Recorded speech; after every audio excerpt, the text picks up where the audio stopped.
Blessings, everyone, and welcome to Through the Bible with Pastor Haynes for October the 15th. Today's readings will be Mark chapter 8 and chapter 9. Chapter 8. In those days, when there was again a large crowd and they had nothing to eat, Jesus called his disciples and said to them, I feel compassion for the people, because they have remained with me now 3 days and have nothing to eat. If I send them away hungry to their homes, they will faint on the way, and some of them have come from a great distance. And his disciples answered him, Where will anyone be able to find enough bread here in this desolate place to satisfy these people?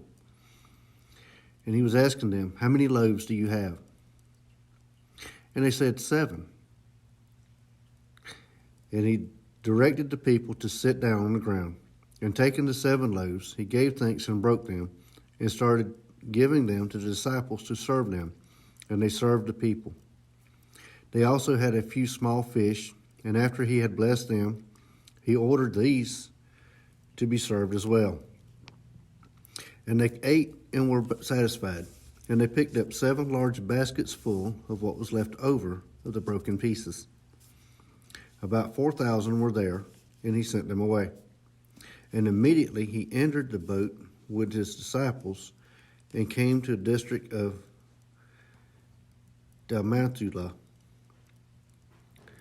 The Pharisees came out and began to argue with him, seeking from him a sign from heaven to test him.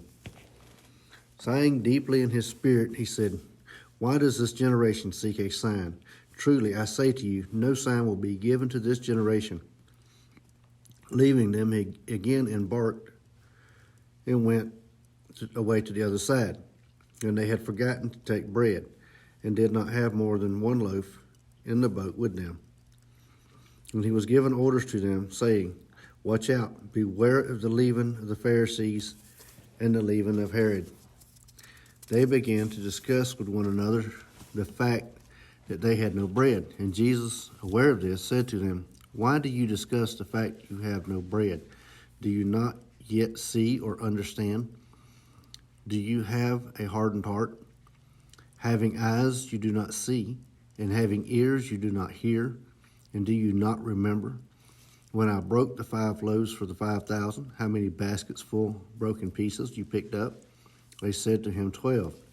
When I broke the 7 for the 4,000, how many large baskets full broken pieces did you pick up? And they said to him, 7. And he was saying to them, Do you not yet understand? And they came to Bethsaida, and they brought a blind man to Jesus and implored him to touch him. Taking the blind man by the hand, he brought him out of the village. And after spitting on his eyes and laying his hands on him, he asked him, Do you see anything? And he looked up and said, I see men, for I see them like trees walking around. Then again he laid his hands on his eyes, and he looked intently and was restored and began to see everything clearly. And he sent him to his home, saying, Do not even enter the village. Jesus went out along with his disciples to the villages of Caesarea Philippi, and on the way he questioned his disciples, saying to them, Who do people say I am?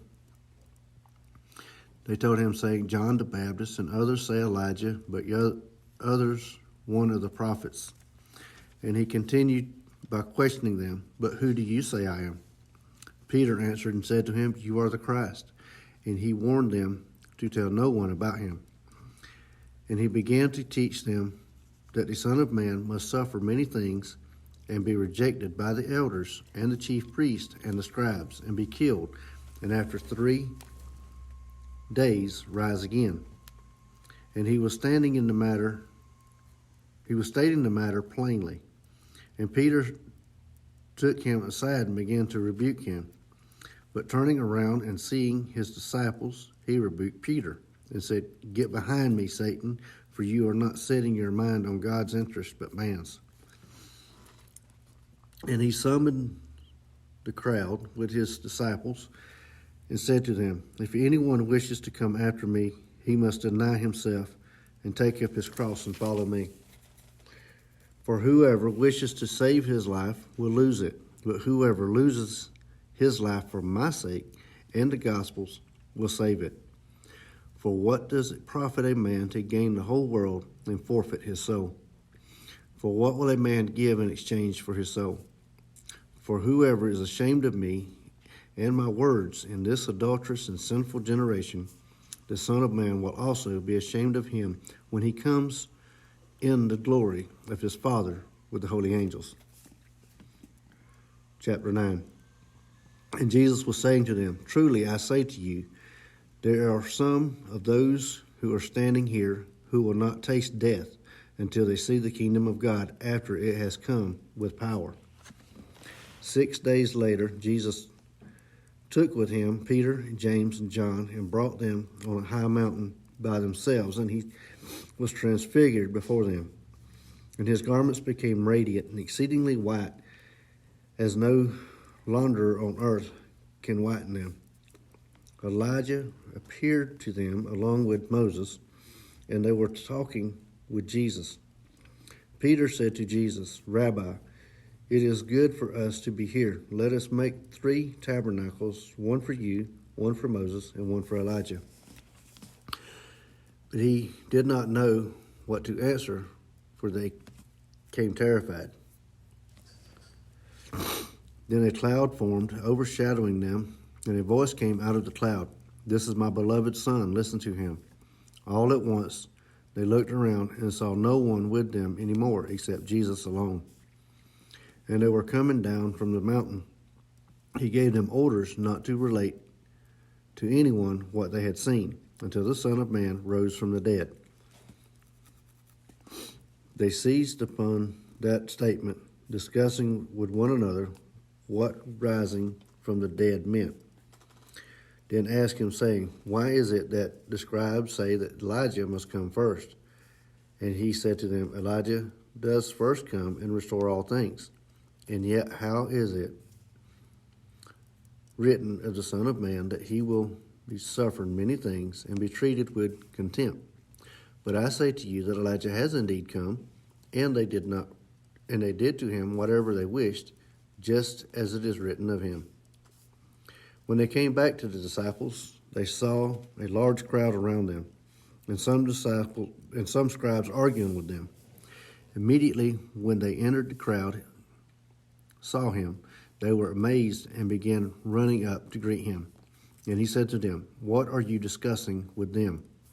And one of the crowd answered him, Teacher, I brought you my son, possessed with a spirit which makes him mute. And whenever it seizes him, it slams him into the ground, and he foams at the mouth and grinds his teeth and stiffens out. I told your disciples to cast it out, and they could not do it. And he answered them and said, O unbelieving generation, how long shall I be with you?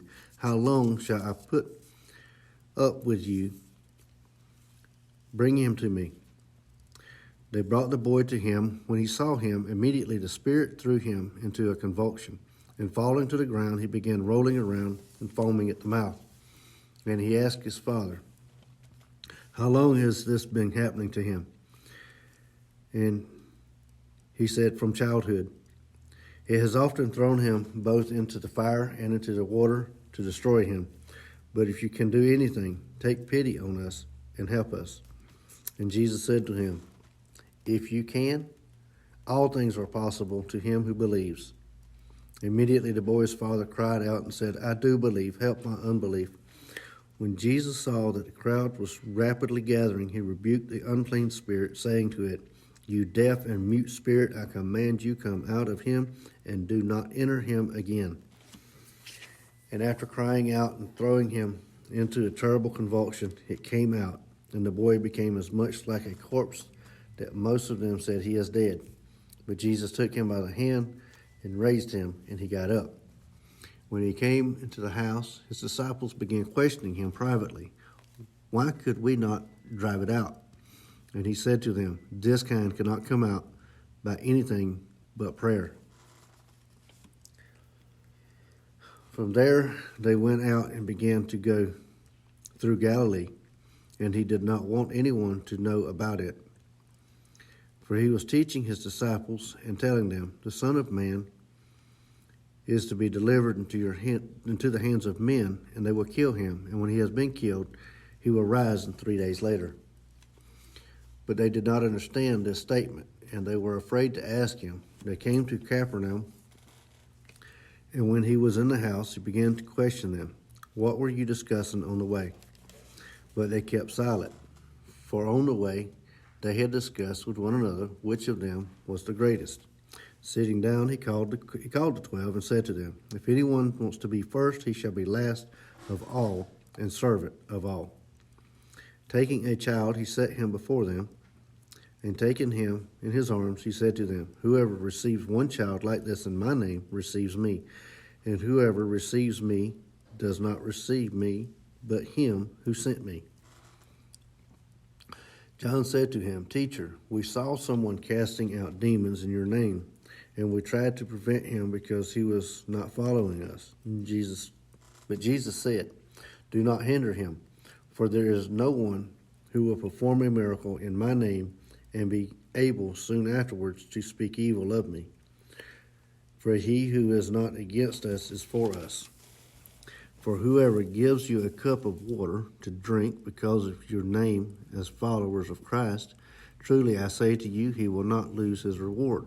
Whoever causes one of these little ones who believe to stumble, it would be better for him if with a heavy millstone hung around his neck and he had been cast into the sea. If your hand causes you to stumble, cut it off. It is better for you to enter life crippled than having your two hands, to go into hell, to the unquenchable fire, where their worms does not die and the fire is not quenched. If your foot causes you to stumble, cut it off, for it is better for you to enter life lame than having your 2 feet to cast into hell, where their worms does not die and the fire is not quenched. If your eye causes you to stumble, throw it out. It is better for you to enter the kingdom of God with one eye than having 2 eyes but be cast into hell, where their worm does not die and the fire is not quenched. For everyone will be salted with fire. Salt is good, but if the salt becomes unsalty, with what will you make it salty again? Have salt in yourselves and be at peace with one another. Thank you for joining me today. I look forward to seeing everyone again tomorrow for Through the Bible with Pastor Haynes. Stay blessed, my friends and family.